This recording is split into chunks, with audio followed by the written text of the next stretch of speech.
జై గురుదేవ్. ఓం శ్రీ సాయిరామ్. అనంత ప్రేమ స్వరూపులారా, ప్రస్తుత కాలమాన పరిస్థితులలో సమస్యల నుండి పూర్తిగా బయటపడి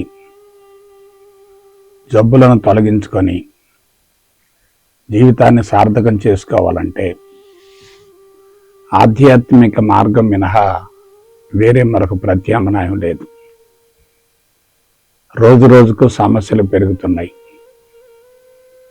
జబ్బులు కూడా విపరీతంగా పెరుగుతున్నాయి. వాటి నివారణ కోసం చేసేటటువంటి ప్రయత్నాలన్నీ సమూలంగా వైఫల్యం చెందుతున్నాయి. సమస్య అనేది ఉందంటే మనిషి మనసంతా దాని చుట్టే పరిభ్రమిస్తూ ఉంటుంది, శక్తిని విపరీతంగా కోల్పోతూ ఉంటాడు. అదే రుగ్మత సంభవించిందనుకోండి, మరణ భయం వెంటాడుతూ ఉంటుంది. ఆ మరణ భయం మనిషిని కృంగదీస్తుంది. మరణ భయంతో ఉన్నటువంటి వ్యక్తికి మందులు పనిచేయవు. అందువలన నా అంచనా ప్రకారం సమస్యల నుండి, రుగ్మతల నుండి పూర్తిగా విడుదలై జీవితాన్ని సద్వినియోగపరుచుకొని జీవితాన్ని ప్రశాంతంగా ముగించాలంటే ఆధ్యాత్మిక మార్గం మినహా మరొక ప్రత్యామ్నాయం లేదు. అయితే ఆధ్యాత్మికతను ఎవరు అందుకోగలుగుతారు? ఆ మార్గంలోకి ప్రవేశించటం కాదు, పరిణతి చెందగలగాలి. ప్రవేశించటం చాలా సులభం, పరిణతి చెందటం బహు కష్టతరం. అందుకే భగవద్గీతలో ఒక సూక్తి వివరించబడింది. అదేమిటి? మనుష్యానాం సహస్రేషు కశ్చిత్యదతి సిద్ధయే అన్నారు. వేలాది మంది ఆధ్యాత్మిక మార్గంలోకి ప్రవేశించినప్పటికీ పరిణతి చెందేటటువంటి వాళ్ళు కొద్ది మంది మాత్రమే ఉంటారట. వేలాది మంది ఆ మార్గంలోకి ప్రవేశించినప్పటికీ పరిణతి చెందేటటువంటి వాళ్ళు కొద్ది మంది మాత్రమే ఉంటారట. అందువలన ప్రవేశించినటువంటి వ్యక్తులు ఎందుకు పరిణతి చెందలేకపోతున్నారు, కొద్ది మంది మాత్రమే ఎందుకు పరిణతి చెందగలుగుతున్నారు అనే దాని గురించి మనం తెలుసుకుంటే మనం అనుసరించేటటువంటి విధానంలో ఉన్నటువంటి లోపాలను సవరించుకోవచ్చు కదా. ఆధ్యాత్మిక మార్గం పట్ల విశ్వాసం చాలా అవసరం, కానీ అంధవిశ్వాసం ఉండకూడదు. నమ్మకం కూడా అవసరమే, కానీ మూఢనమ్మకం ఉండకూడదు. ఆధ్యాత్మిక మార్గం ఏమిటి? ఈ చరాచర జగత్తుకి ఏదైతే ఆధారమో అటువంటి ఆధారాన్ని గురించి తెలియజేసేటటువంటి సూక్ష్మాతి సూక్ష్మమైనటువంటి మహోన్నతమైనటువంటి విశిష్టమైనటువంటి మార్గం కదా. అది అందరికీ అందుబాటులో ఉండదు. అందరికీ అందుబాటులో ఉంటే దానికి డిమాండ్ ఉండదు. అందరికీ అందుబాటులో లేక కొందరికి మాత్రమే అర్హత ఉంది కాబట్టి ఆ మార్గానికి డిమాండ్ ఎక్కువగా ఉంది. నిరక్షరాస్యులు కానీ, అజ్ఞానులు కానీ, అవివేకంలో ఉన్నటువంటి వాళ్ళు కానీ, మూఢనమ్మకాల్లో ఉన్నటువంటి వాళ్ళు కానీ, గురుడిగా నమ్మేటటువంటి వాళ్ళు కానీ, అమాయకత్వంలో ఉన్నటువంటి వాళ్ళు కానీ ఆధ్యాత్మిక మార్గంలోనికి ప్రవేశిస్తున్నారు, కానీ వాళ్ళు పరిణతి చెందలేకపోతున్నారు. ఆధ్యాత్మికతకు సంబంధించి అనేక రకాల మార్గాలను ఋషులు అందించారు. కొందరికి కర్మయోగం ఇచ్చారు, కొందరికి భక్తి యోగం ఇచ్చారు, కొందరికి జ్ఞానయోగం ఇచ్చారు, కొందరికి హఠయోగం ఇచ్చారు, కొందరికి రాజయోగం ఇచ్చారు. ఈ విధంగా అనేక రకాల మార్గాలు ఎందుకున్నాయంటే వారి వారి శారీరక మానసిక స్థితులను బట్టి మార్గాలను అందించడం జరిగింది. ఎవరికి ఏ మార్గం సులభతరం అవుతుందో ఆ మార్గాన్ని అనుసరించాలి. తమోగుణం బాగా ఉందనుకోండి, వాళ్ళకి కర్మయోగం కావాలి. రజోగుణం బాగా ఉందనుకోండి, భక్తి యోగం కావాలి. సత్వగుణం బాగా ఉందనుకోండి, జ్ఞానయోగం కావాలి. ఈ 3 గుణాలు దాటిన తర్వాత మనిషికి ధ్యానం కావాలి. శరీరాన్ని దృఢంగా పటిష్టంగా ఉంచుకోవటం కోసం హఠయోగం కావాలి.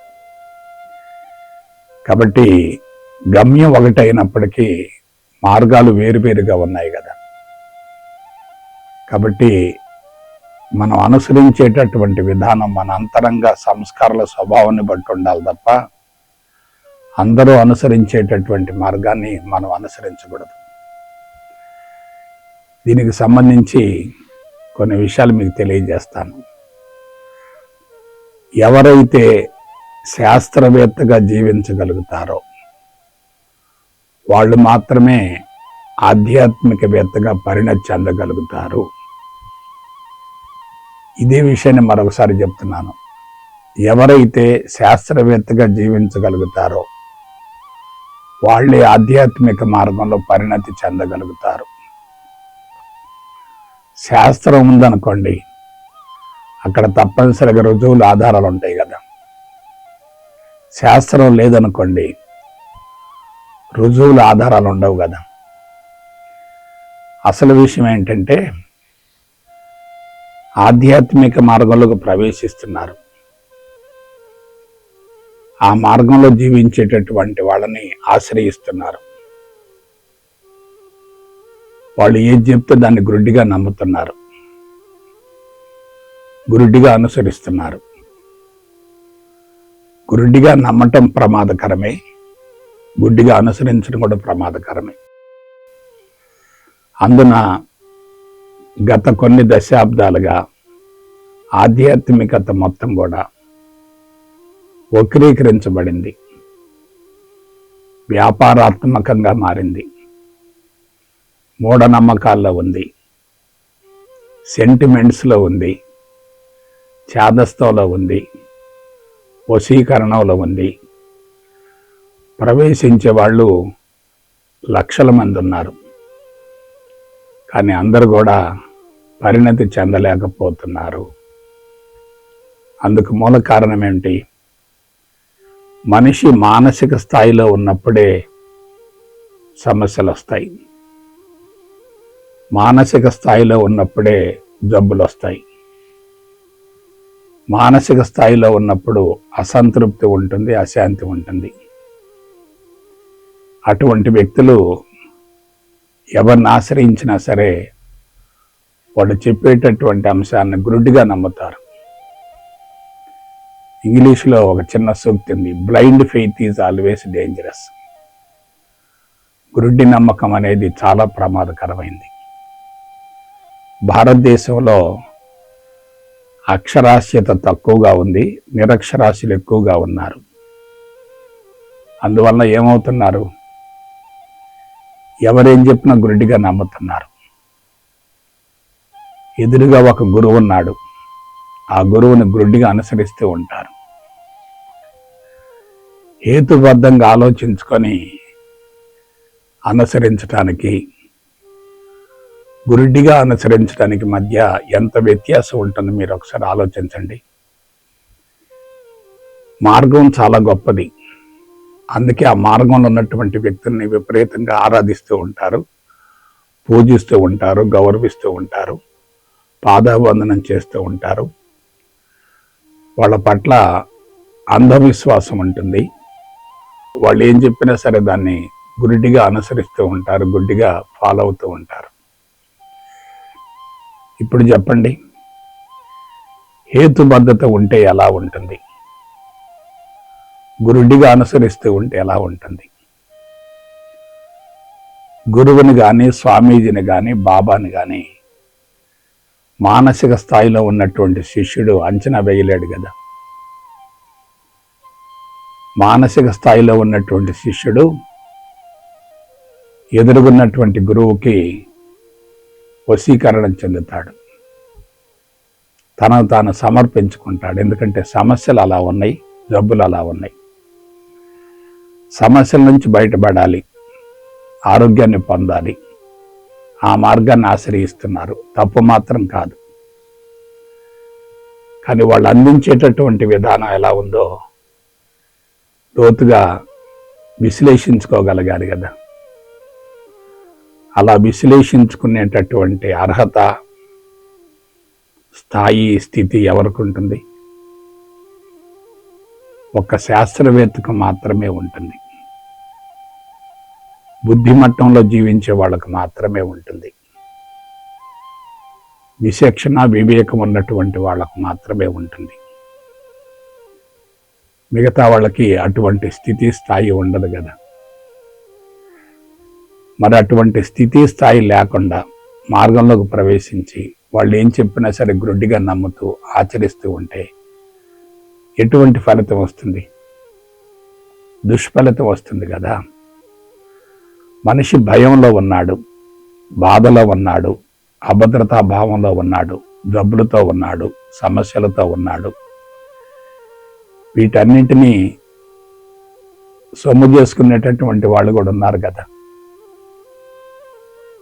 మనోబలాన్ని మించిన మందు లేదు కదా.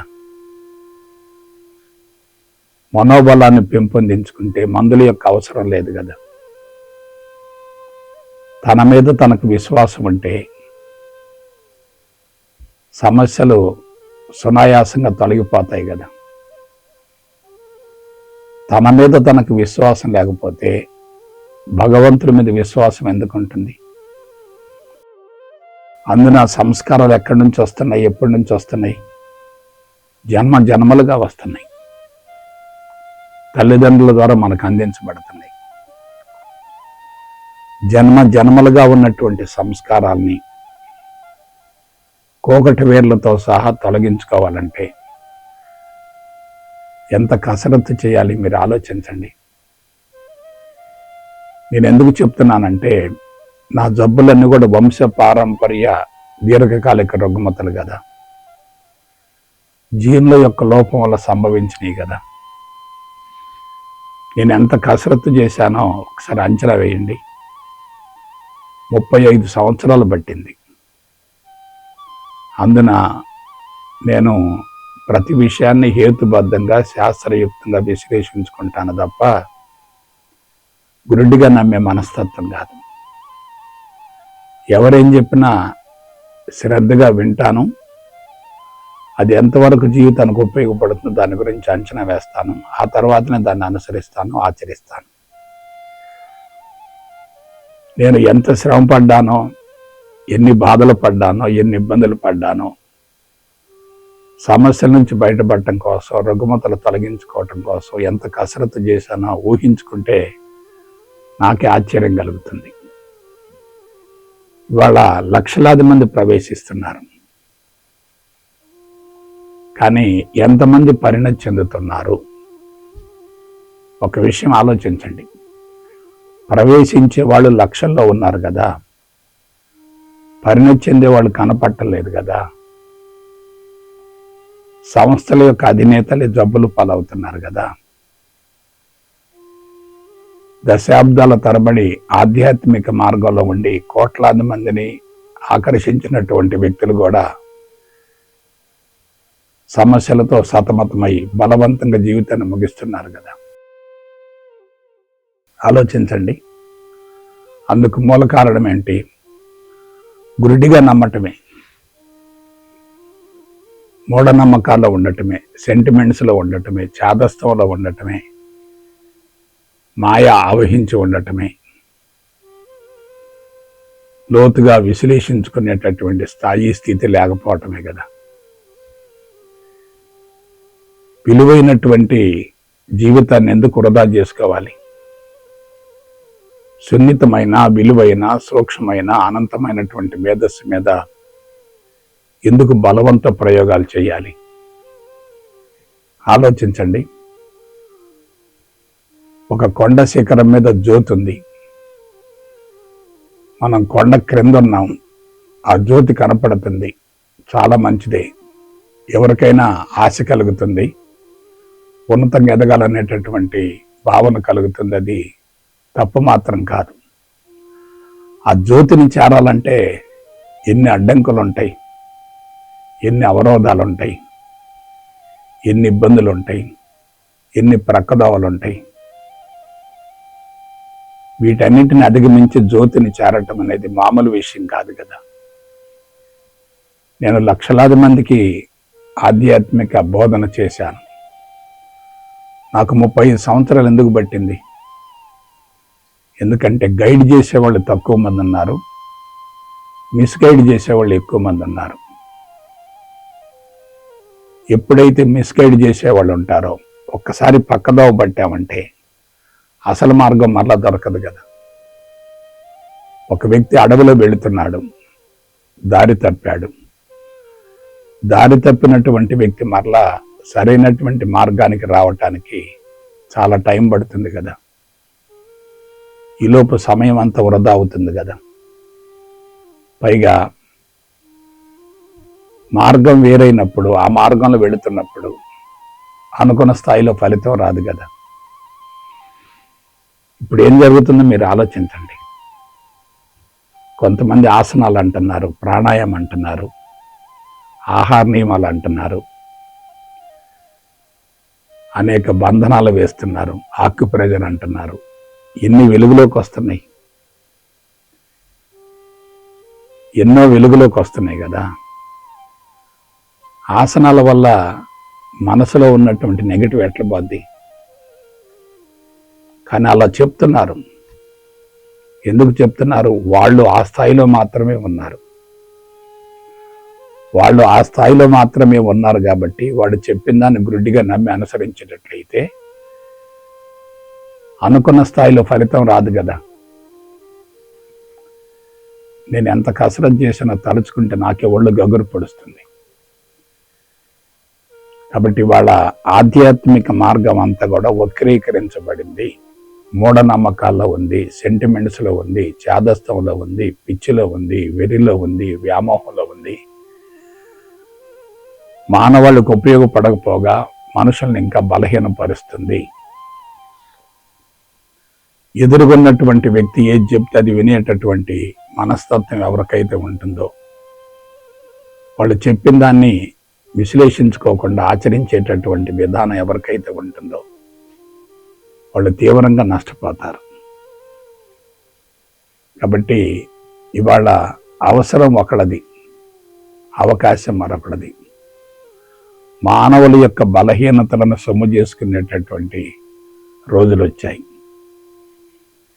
అవతల వ్యక్తి బలహీనంగా ఉన్నాడు, అతను సొమ్ము చేసుకోవాలి. ఎందుకంటే బలహీనమైనటువంటి వ్యక్తులు లొంగిపోతారు తప్ప బలమైనటువంటి వ్యక్తులు లొంగిపోరు కదా. మనోబలం ఉన్నటువంటి వ్యక్తులు ఎవరికి లొంగరు. కానీ ఆధ్యాత్మిక మార్గంలోకి ప్రవేశిస్తున్నారంటే మనోబలం లేనట్లే కదా. సమస్యలు ఉన్నాయంటే, జబ్బులున్నాయంటే దానికి మూల కారణం మానసిక స్థితి సరిగా లేకపోవటమే కదా. మానసిక స్థితి సరిగా లేనప్పుడు ఆ మార్గంలోకి ప్రవేశిస్తే వాళ్ళు చెప్పిన ప్రతి అంశాన్ని కూడా గురుడిగా నమ్మి ఆచరిస్తూ ఉంటే ఒక దశకు పోయిన తర్వాత నిరాశ నిస్పృహలకు లోను కావలసి వస్తుంది కదా. ఎందుకు చెప్తున్నానంటే బోధించేటటువంటి గురువులే జబ్బులు పాలవుతుంటే వాళ్ళు శిష్యులకి ఏ విధంగా న్యాయం చేయగలుగుతారు? సంస్థల అధినేతలే సమస్యలతో జబ్బులతో సతమతం అవుతుంటే ఆ సంస్థ ద్వారా ఎలా న్యాయం జరుగుతుంది? జీవితాంతం ఆధ్యాత్మిక మార్గంలో ఉండి లక్షలాది మందిని ప్రభావితం చేసినటువంటి వ్యక్తులే చివరికి జబ్బులతో జీవితాన్ని ముగిస్తుంటే వాళ్ళు అనుసరించినటువంటి విధానాన్ని మనం అనుసరిస్తే మనకి వాళ్ళకు లభించినటువంటి ఫలితమే వస్తుంది కదా. ఆలోచించండి. జీవితాన్ని తాకట్టు పెట్టకండి, ఎవరికి బానిస కాకండి, ఎవరిని మొయ్యకండి. ఎప్పుడైతే ఒక సంస్థలు ఇరుక్కుంటావు, వాళ్ళు ఏం చెప్పినా సరే దాన్ని గుడ్డిగా నమ్ముతావు కదా. నీ జీవితం నీకు సంబంధించింది తప్ప వాళ్ళకు సంబంధించింది కాదే. నీ జీవితాన్ని చక్కదిద్దుకునే బాధ్యత నీ చేతుల్లో ఉంది తప్ప వాళ్ళ చేతుల్లో లేదే. మరి ఎందుకు గుడ్డిగా నమ్ముతున్నారు? లోపల భయం ఉంది, అభద్రతా భావం ఉంది, ఆందోళన ఉంది, ఒత్తిడి ఉంది, అశాంతి ఉంది, అసంతృప్తి ఉంది. ఇవన్నీ ఉన్నప్పుడు ఎవరేం చెప్పినా గుడ్డిగా నమ్ముతారు కదా. ఒకళ్ళకో ఇద్దరికి ఫలితం వచ్చిందనుకోండి, దాన్ని ఎక్కువగా ప్రచారం చేస్తూ ఉంటారు. మిగతా వాళ్ళు కూడా గుంపులు గుంపులుగా పరిగెత్తుతూ ఉంటారు.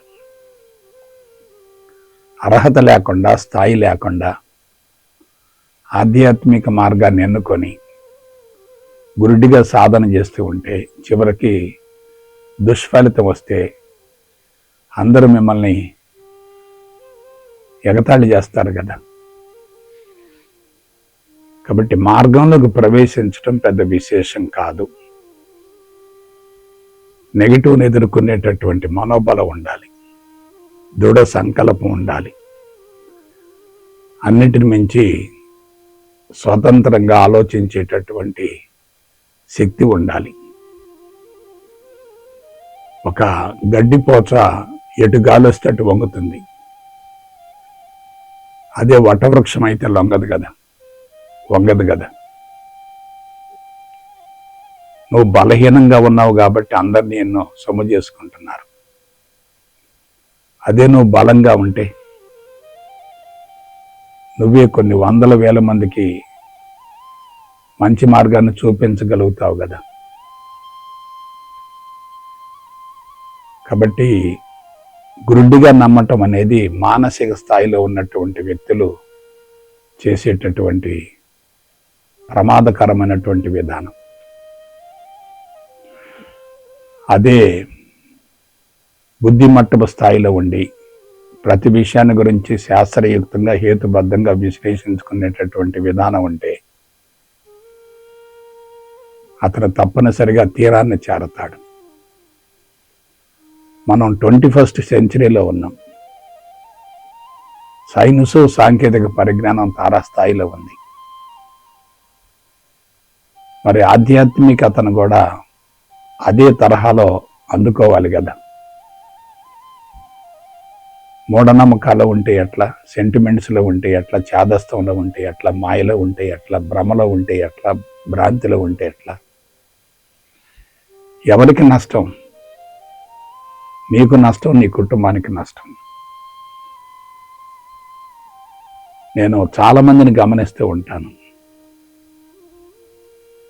ఒక మార్గంలోకి, ఒక సంస్థలోకి ప్రవేశిస్తారు.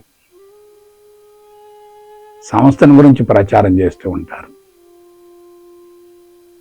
వీళ్ళకి జబ్బులు తొలగకుండా మందులు మింగుతూ కూడా ఆ మార్గం మంచిదని ప్రచారం చేస్తూ ఉంటారు.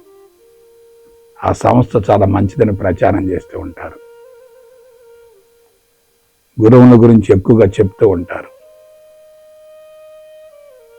అసలు గురువు ఎక్కడున్నాడో తెలుసుకోకుండా ఆ మార్గంలో జీవించడం అంటే అంతకు మించినటువంటి దురదృష్టం మరొకటి ఏముంది? నీ అంతరంగమే నీ గురువు కదా. అంతరంగంలో ఉన్నటువంటి గురువును విస్మరించి